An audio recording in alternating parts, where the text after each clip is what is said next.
everybody. My name again is Akin Fish. Welcome to my YouTube channel. So today I'll be talking about setting up a 500 catfish farm. Now I know that maybe your first thought when you think about a 500 catfish farm is, oh, okay, should I start with tanks? All right. Now these tanks are good for you if you are doing between 50 to 100 fishes. However, for you to do 500 fishes, that means you need about 8 or 10 of this to actively cover it. Now, this tank costs about 25,000, between 25,000 to 30,000 naira. All right. So you need about 8 or 10. Let's assume 10. That's about 300,000 naira to raise 500 catfish with this tank. Now, you also need inlets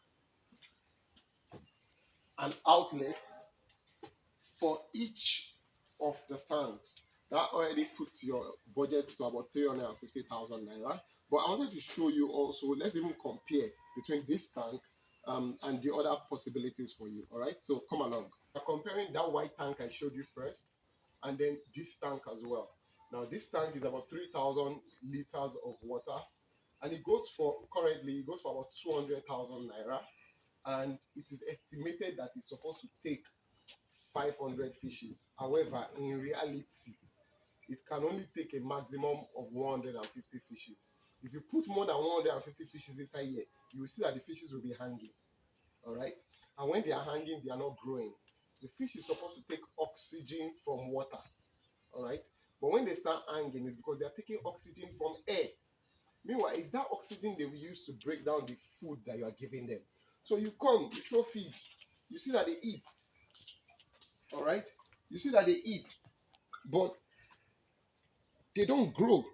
Or they don't grow because they need to break down that oxygen into water. So for you to realistically do 500 fishes well, comfortably, growing at good pace, you need about 3 of these tanks. All right, and then you also need the inlet for it and the outlet for the tanks. All right, so that is the second option. Now let me show you the third option. Now the third option is like a tarpaulin pond. All right, so this pond here is 10 by 7 by 4 feet pond. All right, now you get the tarpaulin ponds. This one singular pond takes 500 fishes. All right, now it currently costs 160,000 naira for the full setup. Now the full setup includes the frames of the pond, the liner of the pond, and then the drainage of the pond. All right, so the first option with the white tanks means you get 10 of those tanks. It costs you about 300,000 plus. These black tanks, they say one of them takes 300, so you need about 2 of it to take 500 fishes plus. And one of the tanks costs 200,000, so that means the 2 that you will need cost about 400k, right? But for this tarpaulin pond, one of it will take 500 fishes. And the good thing about this tank is that it has a wide surface area, so there's enough atmospheric oxygen for the fishes. So if you come and see, all right. I mean, this is like your third option of, of setting up your catfish farm. So we've compared the tanks and we've compared the tarpaulin ponds. I'm not going to mention concrete pond because for you to do a good concrete pond that will take 500 fishes, you probably do like a 10 by 8 by 4, and you probably cost, right now with concrete and what cement prices are in Nigeria, you're probably looking at maybe about 600k to build something like that and fill it up with concrete in such a way that it will not leak. So let's even remove that one from the station. So I would strongly advise that your tarpaulin pond is probably the best way for you to set up that kind of enterprise. Now, you probably want to be thinking of shade, all right? And you can see that there's like a little shade on top of me here, all right? However, it is not 100% required. You can just use nets to cover your pond and it will still suffice, all right? So we've talked about setting up the ponds. The next thing, of course, is sterilizing your pond, so cleaning the ponds. However, whatever type of washing you want to use, you want to end it with salt. That means you can first wash with soap, but then rinse with salt, and then your tank or your fish pond or your tarpaulin pond is ready to go. Good. Maybe the next thing, which should maybe have been the first thing, is your water availability. please, if you are doing 500 fishes, if it was 100 fishes, I can tell you you can use well. If you are doing 500 fishes, you can't use well. I know that you think that that well has plenty water. The truth is that the water requirement of fish is very much. So if you are doing 500 fishes, make sure at least you have a bowl on site. All right. Now that bowl, you can either connect it to an overhead tank like this. Look at that. All right, connect it to an overhead tank and then let it flow by gravity into the tarpaulin pond.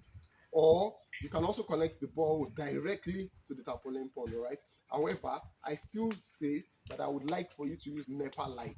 All right, make sure that you try to set up your system in such a way that you are using electricity rather than fuel to change water, because the bigger the fish grow, the more frequent you will need to change water, and then fuel costs can become a real thing. All right, now in fish farming there's something we call sorting. Sorting is separating fishes according to their sizes, because fish don't grow at the same rate. I've mentioned sorting, that you want to separate fish according to the sizes. So make sure you get like 2 tanks, 2 ponds, all right, so that you can separate the fishes according to their sizes. Next thing is that you probably want to start with juveniles. I always mention that. In fact, do you know, even if you're using a netting pond, it's best you start with juveniles. So first keep the fishes in one place first. That's if you're using a netting pond, though. I digress, I know. But first keep the fishes in one place till the fishes enter like 50 grams before you then move them to the proper netting pond. But for these tarpaulin ponds, as you bring your fish, just make sure you starve the fish 24 hours after you receive the fish. All right, don't feed them for 24 hours so that they can acclimatize to their new environment. And then after receiving fish 24 hours, you can then feed the fishes. And then what are you feeding them with? Depending on the size of the fish that you get, make sure you are feeding the smallest fish inside your pond. Now note, this is very important. Don't say, this one can pick this size, a bigger size of feed. No, no, no. Think of the smallest feed inside, the smallest fish inside your pond, so that if, let me give you an example now, if the grain is small enough for the smallest fish to pick, once you can feed the smallest fish, the biggest fish can eat that size of feed.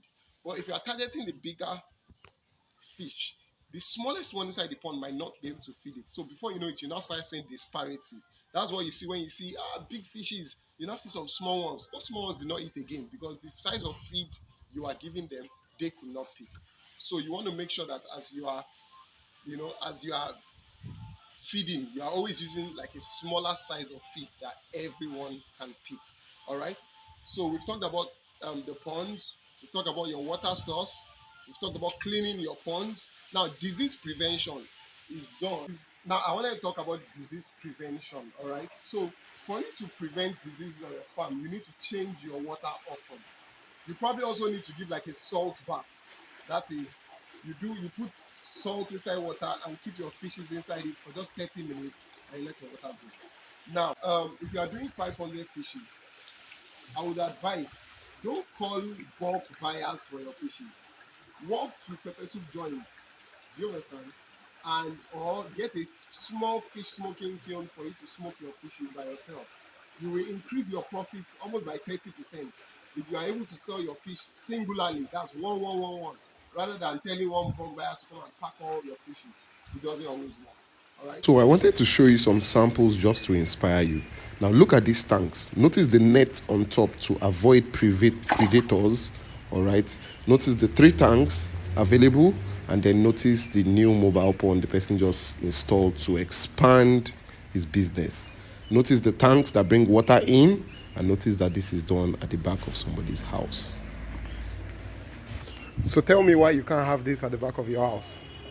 Right. Second example, notice how the person used tarpaulin to cover his pond for shade, all right, for the fishes, so that they can also run under there and hide in case of birds. Also notice how the tarpaulin ponds are 3 to allow for sorting, and notice the water volume, the place that the water gets to in the tarpaulin fish pond. So once again, my name is Akin Fish. If you have any questions, ask in the comment section. I will answer. So once again, my name is Akin Fish. If this video has helped me in any way, make sure you like and drop a comment to even just encourage me to do more videos. All right. So bye.